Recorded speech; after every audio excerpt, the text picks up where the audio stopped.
Welcome to winner choice IAS academy. நம்ம இன்னைக்கு கடித இலக்கியம் அதில் கனவு பலித்தது அந்த டாப்பிக்கை நம்ம இன்னைக்கு பார்ப்போம். இது 6th ஸ்டாண்டர்டில் இருக்கக்கூடிய பகுதி.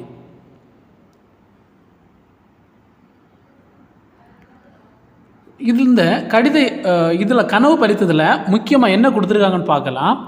நிலம், நீர், நெருப்பு, காற்று, ஆகாயம் எனும் 5 கலந்தது இவ்வுலகம் என்பது அறிவியல் உண்மை. இதை தொல்காப்பியர் தமது தொல்காப்பியன்னு சொல்லக்கூடிய நூலில் அவர் குறிப்பிட்டிருக்காரு. மேலும் என்ன பண்ணியிருக்காருன்னா, உலக உயிர்களை ஓரறிவு முதல் 6 அறிவு வரை வகைப்படுத்தியும் இருக்கார். கடல் நீர் ஆவியாகி மேகம் ஆகும், பின்னர் மேகம் குளிர்ந்து மழையாக பொழியும். இதை முல்லைப்பாட்டு, பரிபாடல், திருக்குறள், கார்நாற்பது, திருப்பாவை முதலிய நூல்களில் இந்த விஷயத்தை முன்னாடியே நம்மளுடைய முன்னோர்கள் சொல்லியிருக்காங்க. அடுத்த திரு பொருட்களை எவ்வளோ அழுத்தினாலும் அவற்றினுடைய அளவை சுருக்க முடியாது. இதை ஔவையார் எப்படி சொல்லியிருக்காரு பாருங்க. ஆழ அமுக்கி முகைக்கினோம் ஆழ்கடல் நேர் நாளி முகவாது நாளி அப்படின்னு சொல்லியிருக்காங்க ஔவையார் தன்னுடைய கருத்தாக. அடுத்தது போர்க்களத்தில் மார்பில் புண்படுவது இயல்பு. அதாவது வீரர் ஒருவருடைய காயத்தை வெண்ணிற ஊசியால் தைத்த செய்தி பதிற்றுப்பத்தில் சொல்லியிருக்காங்க. ரொம்ப இம்பார்ட்டன்ட்ங்க. போர்க்களத்தில் மார்பில் புண்படுவது இயல்பு. போர் வீரருடைய காயத்தை வெண்ணிற ஊசியால் தைத்த செய்தி பதிற்றுப்பத்தில் சொல்லியிருக்கு. சுறாமீன் தாக்கியனால ஏற்பட்ட புண்ணை நரம்பினால் தைத்த செய்தி நற்றிணை அந்த நூலில் கூறியிருக்காங்க.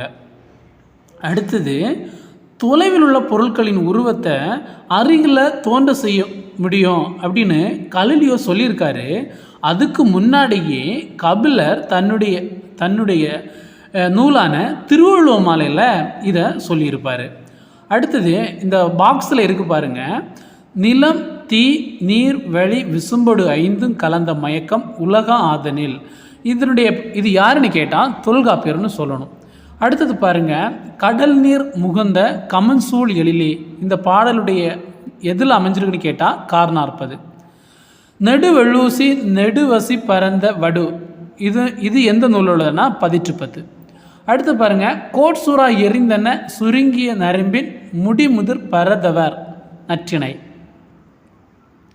அடுத்து பார்க்கலாம். அடுத்து திணையளவு போதா சிறுபுல் நீர் நீண்ட பனையளவு காட்டும். இது எதிலோடனா திருவள்ளுவ மாலைங்க.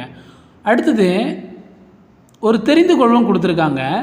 தமிழில் பயின்ற அறிவியல் அறிஞர்களும் கொடுத்துட்டு, அதாவது நம்மளுடைய முன்னாள் குடியரசுத் தலைவர் ஏபிஜே அப்துல் கலாம் அவங்களும் தமிழில் பயின்று தான் இந்த அளவில் வந்திருக்காங்க.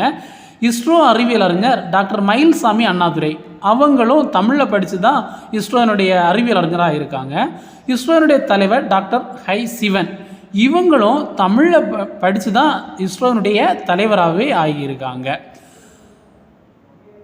இன்னும் அடுத்த ஒரு தலைப்பில் கடித இலக்கியத்திலிருந்து இன்னும் ஒரு லெசன் இருக்குது. அதை அடுத்த வகுப்பில் நம்ம பார்க்கலாம்.